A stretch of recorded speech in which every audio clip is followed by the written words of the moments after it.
In this video we will show you how easy it is to activate an online backup service in 3 simple steps.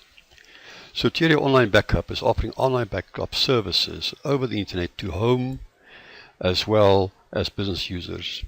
So step 1 is to connect to the internet. Open your browser and then go to the home page of Soteria Backup. From this website you can then download your software to your home computer or your business computer and install it to start the backup process. Let's now go to the home page of Soteria Backup website and see how we can download the software for your specific computer. We are now looking at the home page of soteriabackup.co.za. On the right hand side you'll find a box saying free 30-day trial, and at the bottom of the box you'll get an offer saying get it now. Click on this and you'll be taken to a screen with the heading review and checkout, and on the left you will see that you're ordering a 30-day free trial and at no cost. Please complete the rest of the fields.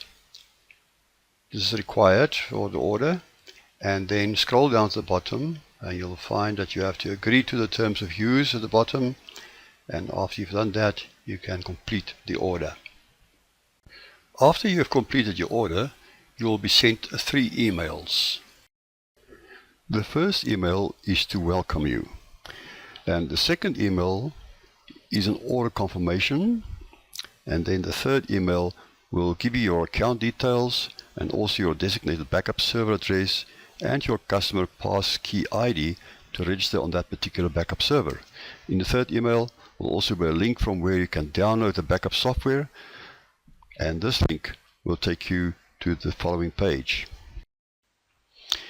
You can also go to this page by clicking on the download menu item at the top. Go to the download button, click on it, and this will take you to the options that's available to you for the different downloads and operating systems. If you're a Windows user, go to Downloads for Windows and click on that, and this will take you to the only option available for Windows operating systems. Click on the download link there, and if you're not signed in at that moment, you'll have now to sign in with your email address and password, and your download will start automatically. Once the software has been downloaded, install it on your computer and then restart your computer. You are now ready for step 2, which is to register with the backup server and to select your folders for backup so that you can upload them to the backup server. After you have installed the backup software that you have downloaded from the Soteria website, make sure that you have restarted your computer. After restart, an icon will appear on your desktop saying Guardian Web Console. Double click on this icon and you will be brought to the screen that you now see before you. The first thing to do if you are a new user is to register your computer with the backup data center.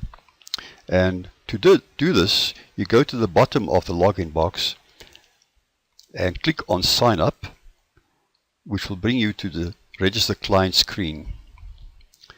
The first thing here is to select your data backup center, and for that you go to the right, the top right, click on the download box and select the particular server that's been assigned to you in the third email that you have received.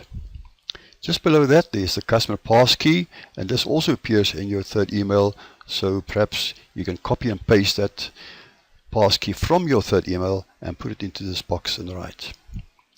Then you can enter the generic name for your computer in the next box if it's not already filled in, and the next 4 items are optional. If you want to use your own password, you can enter a password here and have it confirmed. Otherwise you can use the generic password admin, and its username also is admin. Then there's the email ID and notes if you want to use that. Once you completed the form, click on the Register Client, and this will register your computer with the Data Backup Center. You can now return to the login screen and log in by either using your username and password or the default username and password, which is admin. I'm going to use the default. Click on Login. and then select Backup, and below that add File Backup. The first thing you may want to do is to check to see if the connection is operational. So go to Select Backup Server and select your assigned primary backup server, and then click on Test Connectivity. The software will test the connection and report back. If all the results are positive, as in this case, you can now go and select the folders or files you want to back up. Close the window. At the bottom, you will find some pre-configured folders, like My Music, My Pictures, My Video, and so on. But if you want to select more than one of them at the same time, you will find a warning coming up. The warning tells you that you can only select one of these folders that's pre-configured at one time for backup. The other disadvantage of that particular pre-configured folders is that you can't use continuous backup for them. So I recommend you go and manually select the folders you want to backup from your hard drive. So that's what I'm going to do. I'm going to go to the hard drive and select a few folders. You're going to select it at any level. In this case, I'm going to select Desktop, okay, Documents, and then go down a bit and select Music, Pictures.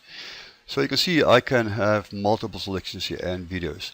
Now I've made my selections of my folders that must be updated to the backup server. You can now move to encryption, and here type in a password and confirm the password. That will be required when you restore your files to open up those files for reading. All files are encrypted on the fly when they are uploaded to the backup server. And when you download them, they are still in encrypted format. So you're going to need the password for encryption to open those files to be able to read them. So it's extremely important that you save this password in a very safe place where you can find it easily again. Otherwise you will not be able to read your files that's been restored. Next, you can look at retention policies. If you're not happy with them, you can click on Edit and can make the changes you want to do there. Then we come to the scheduling.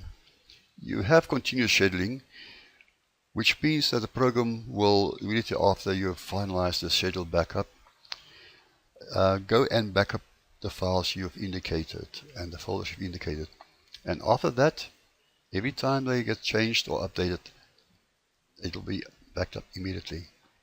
Your other choices are run every few hours, run daily, run weekly, or just run once only.